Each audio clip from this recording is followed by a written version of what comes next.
this was going to take place at a wrestling ring, but the characters were not that great, so here we are. I am the great Athena. Let me speak, Spider-Girl. I am the great Arachne, and that was the loser Athena.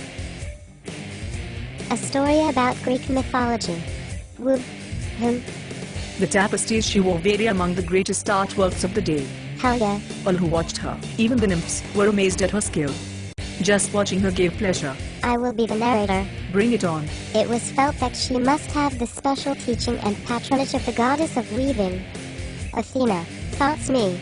Those who said this meant to flatter Arachne thought you, but she was not flattered. My turn. I have been taught by no one. My skill is my own, hard earned with long months of practice. No one helped me, none taught me. No, besides, if my work is most beautiful anyone has ever seen, can even Athena weave better than I? Back to being the narrator. Those who heard Arachne say this were frightened. One must not speak disparagingly of the gods. An old, misshapen woman came over to Arachne. Back to myself.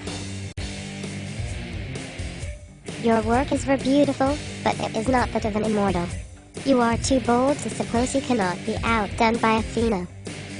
Best to ask forgiveness of the goddess for your rash words. I will not. Save your advice for others, old woman. I have not spoken ill of Athena, merely challenged her to match my skill. Let her come here to compete with me, if she dares. She has done so.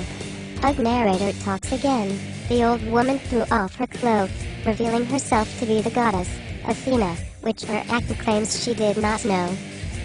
Lies, lies, lies.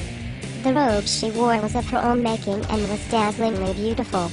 All bowed in respect to the goddess, except Arachne. Back to being Athena, equals, come at once. You have challenged me.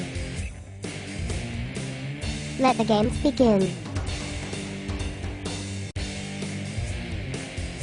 You all might be wondering why me and her are where we are. Not to mention the wrong time period, but we are competing in front of millions of empty chairs. I love being the narrator as I go on about this awesome story. Each sat down at a loom. Piles of materials were brought to them and each went to work. Many gathered to watch. Now I am back to Athena.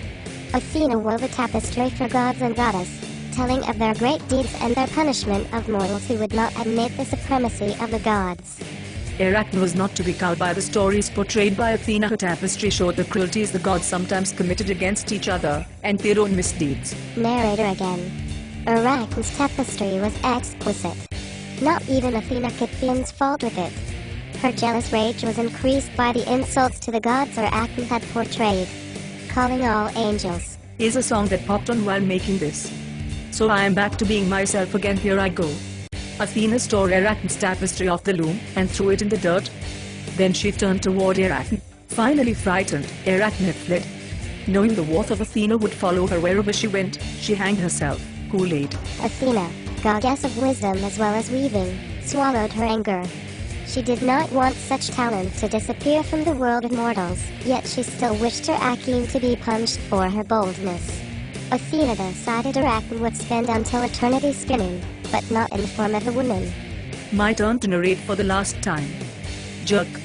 So Arachne's body shriveled up on its nose to become black, eight-legged, little spider to wed, who immediately began to spin once again. None of the script was changed. It was believed that it would not be sort of funny if it was changed. Plus, believe it or not, this was a long process. The owners of us did not let us show our actions at all. He said save it for the show. So here we are just standing here. Good day. Spigmomanometer. Medella oblongata. Chimichanga. Anencephalus.